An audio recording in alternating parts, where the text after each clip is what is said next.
Welcome to the Your Brilliant Difference podcast. I've got a question for you. Are you looking to figure out how to bring the best out of your team so you can achieve those ambitious goals and results? Are you someone who's just been charged with a project that has new team members coming on board and you're trying to figure out how to elevate your current talent, but also the talent that is coming to the table with this new team? Are you perhaps a new manager and you're trying to figure out how to do this thing called managing, but also, and more importantly, leadership? And how could you leverage your unique leadership style, but also bring the unique talents that each and every one of your team members bring? Well, you're in for the right episode because today we're going to talk all about team chemistry. How do you get the best out of your team, out of the individual members that are put together? Sometimes you get to put them together by hiring and aligning resources for the projects that you are leading. But oftentimes you are propelled into a team of people that are already working together. So, how could you help them bring their unique, brilliant differences? How do you get them to leverage their strengths? How do you get them to connect and communicate at a level that helps them achieve the impact and the results that you are striving and driving to achieve? So, in this episode, we're going to talk about the challenges you face as a leader when it comes to team chemistry and communication, and how do you bring the best out of each of your team members. We'll also talk about this idea of what I mean around team chemistry. And, when you think about chemistry in that periodic table, there are three elements that I want you to be focusing in on to help you bring the best out of each of your employees, but how to collectively help them work better together. And then finally, I'm going to give you a super practical tool that will help you help your team cultivate the exact environment that will propel their success, that will energize them towards the goals, but will also have them committed and each taking responsibility for their contribution to your team and your team goals. All right, so let's get started. So, this first element of the challenges that your team is facing. So oftentimes, I'm going to say not oftentimes, 99.9% of the time, the problem is communication. Each and every one of you and your team members come together and you all see the world in a very unique and distinct way. And as a result, often things can get lost in translation. And so you might have heard that your intention may not always be the impact you leave. And so you might be meaning to, have a good result, but then, and your intention might be positive, but the way it's received by your team or your employees may not have landed the way you intended. What we know is that over 40% of workers believe that poor communication impacts their ability to trust leadership. That's huge. What we also know, a study done by a firm in the US, Gartner, who uncovered that errors are due in the workplace, 70% of them are due to poor communication. And so that's huge. Again, we've got different ways in which everyone communicates. Things get lost in translation. What you meant to have delivered may not land the way you want it. And oftentimes we think we are communicating and delivering a message, but we've been maybe communicating that in our leadership team meetings. But then when we go out to the field, they've maybe heard it once or twice, but in our meetings, we've been talking about it for months. And so there's a real opportunity to even increase the amount of communication. Like I think about, when you buy real estate, they talk about location, location, location. When I think about your leadership, communication, communication, communication.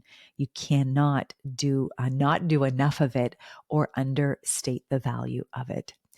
Now, we also know that when there is poor communication or misunderstandings or miscommunication, what happens? Individuals take things personally. They might not take it the way you intended, and that can create conflict. conflict with them as an employee as a direct report to you. It can also create conflict and tension between teams. And so if you've got a supplier vendor team working with a sales and marketing team, if things get either lost in translation or not communicated enough, guess what happens? We have more tension. We'll have more, office water cooler talk, which might be less because we're not actually often as often in the office. But what also happens is people pull themselves out of their work. They're not as engaged. They're not as interested. They're just kind of meh going by day. And so when I think about this big idea of team chemistry, there are three elements that are included and that are pivotal to it. The first is authenticity. It's our ability to show up in our authentic and best selves. That the way a environment is constructed, does it have the psychological safety for your team to show up authentically? The second element is this idea of empathy. What is our ability, or how can we see the world from someone else's point of view? How do we respect those differences? How do we honor who people are, but also, understanding that each of you come from a different place? And then finally, purpose, that you're all coming together for a collective goal, that you are rallying, that you are, taking all of your differences and putting them forth towards some bigger purpose, some bigger meaning and mission that you are driving, and performance goals that you're looking to achieve. So let's talk about this first element around authenticity. So there's a study done, an experiment actually. It was done, it was called the 1 hour experiment, done by an organization called Wipro out of Bangalore, India. And they were a contact center. And so if you think about contact centers, they have high turnover. And they were experiencing between 50 to 70% turnover of their employees in their first year. And so just imagine that every year they're literally starting with a fresh slate, if not half, more to two-thirds of their employees, well over two-thirds of their employees are going to be new. And they wanted to really nip this in the bud. They wanted to figure out a way that they could retain and engage these individuals. And so what they did was this idea that they had this 1 hour experiment. Now, normally what they would do when they would onboard their employees, they would do a 1 hour presentation about the organization, who they were, what they do. And that was that part of their onboarding experience. And so they took a group, and group one followed the same route as they had normally had done in the past. And then they took their group two and group three, and they did something a little bit differently. So for group two, what they did was they had the same onboarding experience, who we are and what we do, but they also had top performers come in and talk about, how amazing the company is and what they were able to achieve and how happy they were and how engaged they were about their work with this organization. And each of the employees, the new employees that were onboarded, got a sweater that had the organization's logo and name on it. Then they had the third group. And in this group, what they did was they did the same. They had the, who are we? What do we do? Experiment. But they also had, instead of the top performers coming in to talk about who they were and how amazing the company was, they actually turned to the individuals that were being onboarded. And they talked to them about, what could you see you bringing to the table to this organization? How could you add value? They actually had this one question around, if you were stranded on an island with the team, what skill would you bring to the table? So it was really focused on them around who they were as individuals. And then finally at the end, they did also get a sweatshirt, and on the sweat top, it had the company's logo, but also the individual's name. And so the results were astounding. So the control group had the same results. The turnover, 50 to 70% was turning over. Whereas the second group, where they had the employees talking about it and they had the sweater with the company's name on it, they had an improvement of 150% in retention for those employees. But what was even more astounding was in this third group where they had an opportunity to talk about how they could how they could contribute. What were the individual strengths and skills that they were bringing to the table? And they got that personalized sweater. Their results were an astounding 250% increase on their retention rate. And so this really talks to the importance of giving our teams and our ability to show up in their authentic selves, bring their brilliant differences, help them bring those skills, those talents, and really put towards a common goal, a common good. And so again, this whole idea of authenticity, individualization, and us as leaders honoring who your team is and what they bring to the table is of the utmost importance. Now let's talk about the second element, empathy. When I think about empathy, it is our ability to see the world from someone else's point of view. What I also believe is that when you are truly authentic, meaning you feel good in your skin, you're not putting any facades on how you need to show up or having this professional version of you show up, that you don't need to compartmentalize like this is suitable for work and this is suitable for this group and this is suitable for my friends and for my family, that you really genuinely accept and honor who you are and that you bring that to the table. When you do that, that means your ability to listen to yourself is you're proficient. So you don't have to worry about masking yourself, about putting on facades or pretending to be someone you're not. All of a sudden, that gives room for you to be empathetic, for you to, leave yourself at the door, not worry about your ego, what people will think of you. That might be consciously or unconsciously, but really have this ability now to let go and listen, be curious, be open, be respectful of those differences. It's when we are not authentic, when we can't feel good in our own skin and who we are and what we bring to the table, that we put on these facades, and that impedes our ability to be an empathetic listener and an empathetic communicator. So I remember a number of years ago, I was doing this workshop. And it was a team building workshop. We were talking about how they can work better together. They had big goals that they were looking to achieve, but the prior year they had some projects and fall through the cracks, but also the client impact. It wasn't what they wanted to have. Customers were not feeling good about their experiences. And so they were really looking to up level how they were impacting their customers and delivering as a team on the initiatives that they were committed to for that particular year. And what was happening, we had this scenario where these two individuals, one of them was a very creative, bubbly, outgoing, extroverted thinker, talker, and innovator. And we had this other individual who was more rational, logical. They enjoyed putting systems together. Really had that sort of I almost think like that engineering, like they're just putting a process together in a system. And there was this moment where they actually were having a very heated discussion, and they both stood up and they were talking about the challenges that they had in the workplace with each other, and he says something like, he says to her, he says, it's like you're always on cloud 12. You're, always looking at, where we, the sort of this pie high rose colored glasses, like something we can't achieve or hit. It just seems so out of this world. And then she looks at him and says, well, it's like you're always at cloud 5, never really giving us an opportunity to think openly and out of the box and to really challenge our thinking. And in that moment, it was like this serendipitous thing that happened, that they both got to see each other for their cloud 12 and their cloud 5. When he then says, it's like with both of our clouds, we get to cloud 9. And I love that because it doesn't make neither of them right and neither of them wrong, because they both are. There is a spot in place for cloud 12 and there is a spot in place for cloud 5.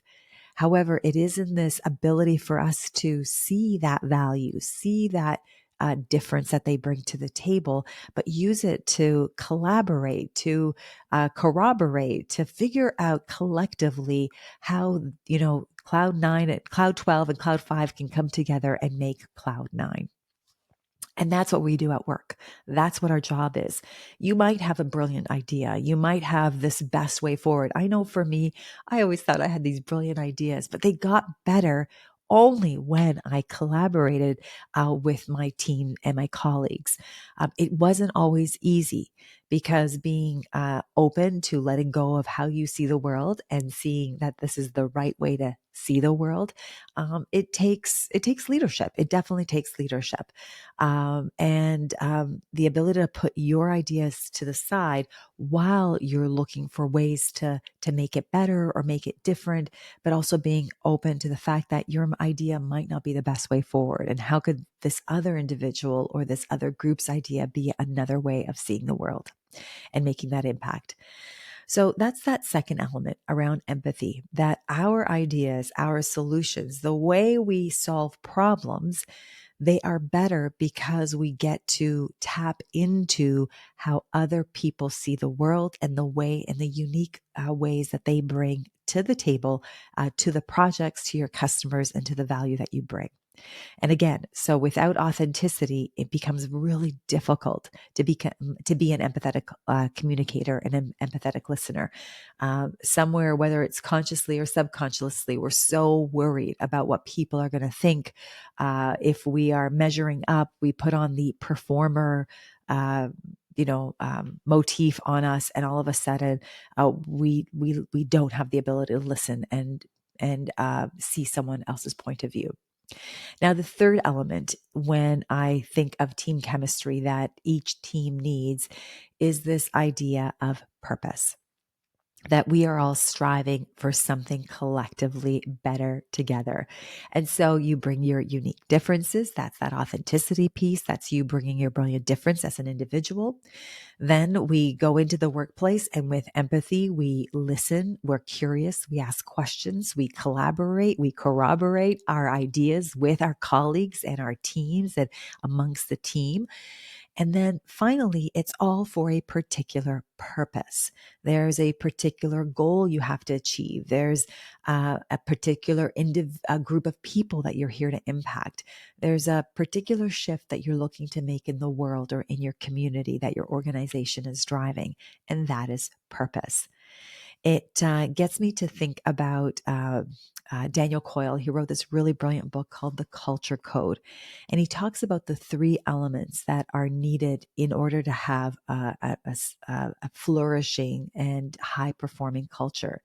The first is psychological safety, that we all feel safe to come into the workplace. And that, that sense of authenticity and empathy, that it's okay for you to be you and that you won't be reprimanded or there'll be some consequence as a result if you speak up and have a differing point of view. He also talks about vulnerability, this idea that when we expose our weaknesses or our soft spots, when we give ourselves permission to be open and that we've made a mistake or that we're afraid or we don't know the way forward, that vulnerability creates a culture of high performance. But the third element he talks about is purpose, that the sense of, building trust and safety and vulnerability all comes for this particular purpose. There's a particular outcome. And when you think about your work, when you think about your work as a leader, when you think about each of your team members, you're here to help them live out their purpose through your organization, through the results that you're there to achieve, through the impact that you're here to have. Our life matters because it has meaning. That meaning comes through purpose. I also believe that the workplace is, if one of the best places to exercise and deliver on our purpose. We get a place to come and use our skills. We get a place to collaborate with colleagues. We have a mission or a goal to fulfill. And you get rewarded and recognized for that through your pay, through your bonuses, through awards that you might win. And so the workplace becomes this really great place that you get to actualize and deliver on your purpose. So those are the three elements. When I think about team chemistry, having authenticity, you as a leader showing up with being authentic to who you are, Your brilliant difference is the exact place where you need to be honing in on your skills while at the same time helping your team members show up as authentically as possible. How do you create environments where people can be empathetic communicators, that they leave their egos at the door, they're proving and performing in perfectionist selves, but be able to really be open and have a curious mindset to listen in on, what it is that someone is really saying or intending and how their point of view can add value to a particular situation or problem you're solving. And then finally, this element of purpose, that we're all here to uniquely wired with these special gifts to, individually have meaning in our lives, meaning in our work.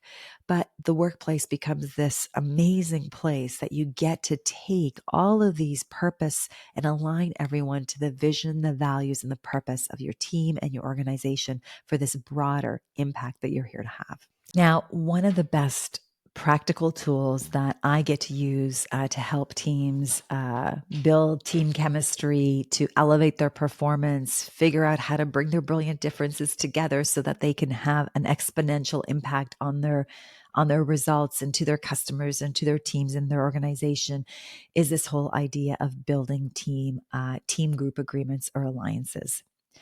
Now, there was a project called Project Aristotle that Google ran a number of years ago. And what they wanted to identify is what made the best teams. What was it? What was the secret sauce or the secret ingredient that high performing teams had?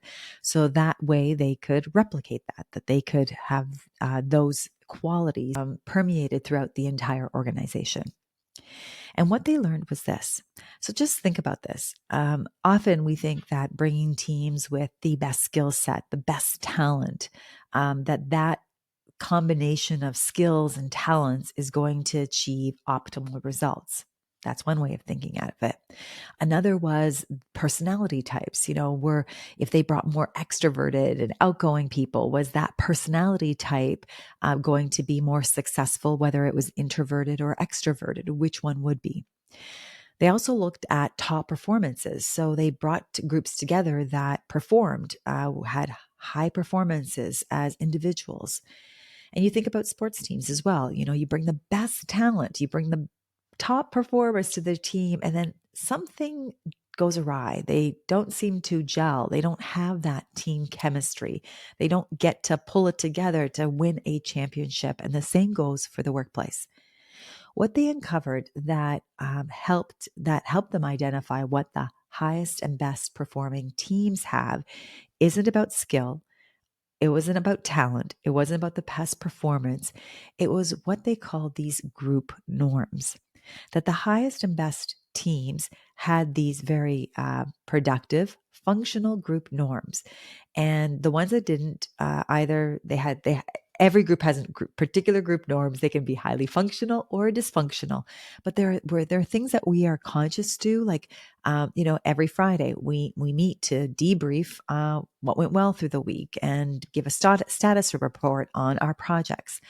Or there are certain groups that every Friday they go out for cocktails, and others don't. Then we're in team meetings, you're on teams, and there's always the one or two people chiming in, adding their thoughts, and the rest of the group doesn't. There are those that feel comfortable. There are those that don't. And all of these dynamics, the behaviors, the actions, the communication styles come together to establish group norms. Most times in teams, we do not choose what group norms we will design together. And that's what I love about this idea of team group norms or team alliance. And what we are doing is we're leveraging this idea of Project Aristotle, that the best teams, it's their group norms that determine how successful they will be. And what if you decided as a leader to design those group norms even before you start working? So I think about whether you're taking on a new project, whether you just came on a team, or you're listening to this idea of designing group agreements and team alliances. That might be something, even though you've been managing your team for the last 2 years, this would be a great practical tool for you to start talking about what team chemistry means for your team, but also how to leverage each of the unique talent that brings to the table, but also define the group norms that will determine the success of your team. And so I've put this really cool tool together for you.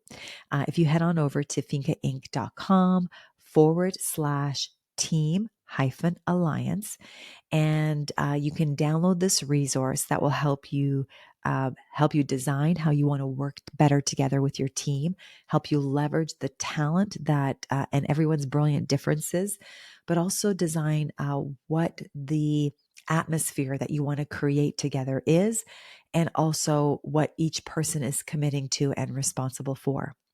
So this team alliance really helps you have a dialogue with your team where you get to ask questions like, what would be the atmosphere we want to create together? What environment would help us be more successful? And then the team gets to talk about that, a positive, an open, a candid. And then you can also talk about, some practical things that will help being open, being candid, and some group agreements on, when there is tension, how do you want to be together?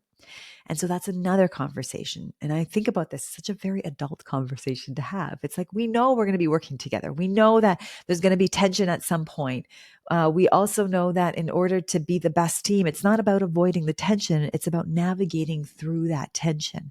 And so by designing your team alliance, figuring out what these group norms is when the team is not at its best, when the project is constrained, maybe resources, maybe budget, maybe time, maybe the pressure because you've got to present to stakeholders and you only have a finite amount of time and maybe a finite amount of information to put a, executive summary together, and you're panicking, and so is the rest of your team.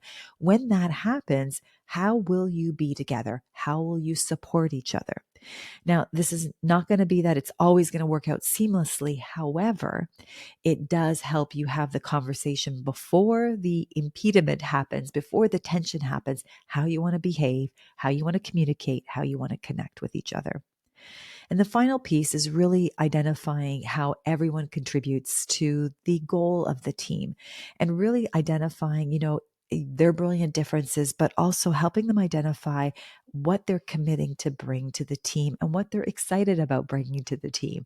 So each of your team members have a particular strength, a particular skill, a particular asset that they bring. They might just bring a curious mindset.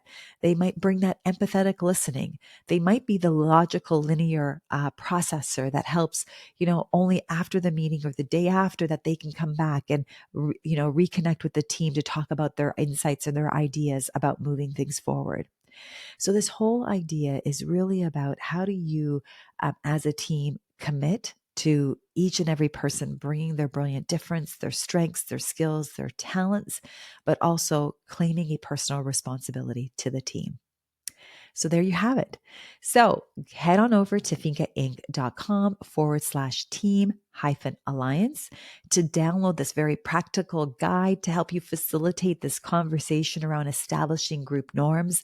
We talked about Google's Project Aristotle and how they identified that it wasn't about the top talent and skills, which was important, and performance, but it was these unconscious and conscious agreements that the group makes that determines the success of the team. We also talked about the 3 elements that are when I think about team chemistry. What are those 3 fundamental elements that you need to be included? So if we look at that periodic table, we need to pull out authenticity, we need to pull out empathy, and we need to pull out purpose. So again, if you're looking to create more team synergy, if you're looking to help your team bring their best, if you want to have a transformational impact and elevate the performance of individual contributors on your team, but this collective group dynamic, then you've got to create team chemistry. And this episode gave you the way forward. So again, I'd love to hear from you. What did you take away from this episode? What is it that is top of mind for you as it pertains to your leadership? Are there any communication gaps? What are you looking to learn? Drop me a line, finca@fincainc.com, so I can really cater and customize each episode to what is top of mind for you so you get the most value out of the Your Brilliant Difference podcast. Thank you again for tuning in. Bye for now.